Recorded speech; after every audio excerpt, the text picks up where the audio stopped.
जाल में फंसा दिया जाता है। पैसे के लालच में जब शिकार पूरी तरह से फंस चुका होता है तो फिर उस जाल में फंसे शिकार के साथ लूट की जाती है। ये लूट किसी के साथ भी हो सकती है। ऐप से लोन देकर जाल में फंसाने वाले वो शातिर किसी को भी ठग सकते हैं। ऐप का झांसा, फिर लोन से लूटने वाले उस शातिर का खुलासा श्रावस्ती जिले से हुआ है, जहां एक शख्स की शिकायत पर शातिर तक जब कानून का शिकंजा पहुंचा तो सामने आया कि 360 घंटे के अंदर उस जालसाज ने 15 करोड़ की हेरफेर कर दी थी।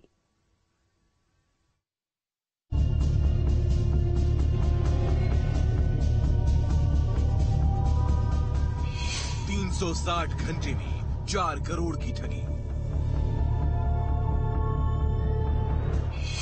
लोन के ऐप से लूट के खेल तक, पैसों का लालच देकर ठगी का जाल। 15 दिन में 4 करोड़ की हेराफेरी।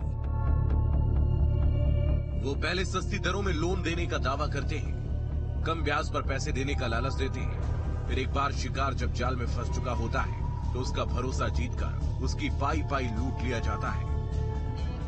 जुर्म का यह तरीका उन जालसाजों के गिरोह का है जो ऐप से लोन की लालच देता था, मगर फितरत लूट की हुआ करती थी। 18 जनवरी 2023 श्रावस्ती।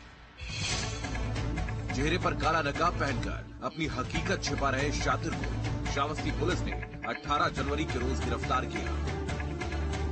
आरोप था श्रावस्ती के रहने वाले अख्तर आलम से ठगी का, जिसकी शिकायत पुलिस को 48 घंटे पहले यानी 16 जनवरी को मिली थी। 16 जनवरी 2023 को श्रावस्ती में थाना भिंगा अंतर्गत एक आरक्षी हैं अख्तर आलम, उन्होंने एक तहरीर दी थी जिसमें उन्होंने ये बताया था कि एक ऐप है जिसका नाम है लार्ज टका ऐप। उस ऐप के द्वारा उनको एक लिंक प्राप्त हुई और उस लिंक के माध्यम से उनसे एक आदमी संपर्क में आया और ओटीपी शेयर करने के लिए कहा, उनके आधार कार्ड और पैन कार्ड को शेयर करने के लिए कहा। जब उनके द्वारा ये किया गया तो उनके खाते से पैसा डिडक्ट हो गया।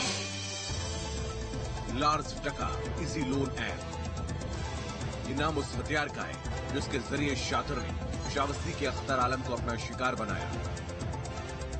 लूट का तरीका था एक लिंक के रास्ते अपने शिकार को जाल में फंसाने का। ऐप के जरिए श्रावस्ती के अख्तर आलम के पास एक लिंक आई, जिस लिंक के रास्ते अख्तर आलम का संपर्क एक शख्स से होता है। उस शख्स ने अख्तर से उसके डॉक्यूमेंट्स की डिटेल मांगी। उसके बाद अख्तर से ओटीपी बताने के लिए कहा गया और ओटीपी बताते ही अख्तर के अकाउंट से पैसे गायब हो गए। अकाउंट से पैसे कटने के साथ ही अख्तर अपने साथ हुए जुर्म की शिकायत लेकर पुलिस के पास पहुंचता है। फिर 24 घंटे के अंदर ही कानून का शिकंजा उन्नाव के रिंकू शर्मा तक पहुंचा।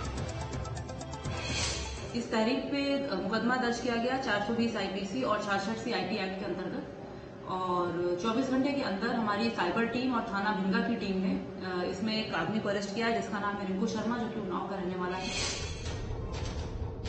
गिरफ्त में आने के साथ ही श्रावस्ती पुलिस ने उन्नाव के रिंकू शर्मा की क्राइम कुंडली खंगालनी शुरू कर दी, जिसके साथ ही उसके अपराधों की पूरी फेहरिस्त सामने आई। खुलासा होता है कि रिंकू शर्मा साइबर ठगी का जाना माना खिलाड़ी है। लोन के ऐप के जरिए लोगों को जाल में फंसाने में माहिर है। बीते 15 दिन की बात करें तो उसने कई लोगों को अपना शिकार बनाया है। 15 दिन के अंदर रिंकू शर्मा ने करीब 4 करोड़ की ठगी की है। 360 घंटे के अंदर ही इस शख्स ने तमाम लोगों के करीब 4 करोड़ रुपए ठग लिए। लेकिन जुर्म का खुलासा हुआ तो लोन के रास्ते लोगों को लूटने वाला रिंकू सलाखों के पीछे पहुंच चुका था। और जब उसकी बैंक अकाउंट स्टेटमेंट हम लोग ने देखा तो ये पता चला कि 15 दिन के अंदर इसने 4 करोड़ की ठगी जो है अन्य कई और लोगों से की है और पैसे को भी इधर से उधर किया है। इसमें हम लोग पूछताछ कर रहे हैं और इसमें अग्रिम विधिक कार्रवाई की जा रही है। ऐप से लोन का लालच देना, फिर इस लालच के रास्ते लोगों को शिकार बनाना, इस शातिर की फितरत ही लोगों को झांसा देकर लूटने की हुआ करती थी। शातिराना तरीके से ओटीपी हासिल करके ठगी करने वाला वो शातिर अब गिरफ्तार हो चुका है।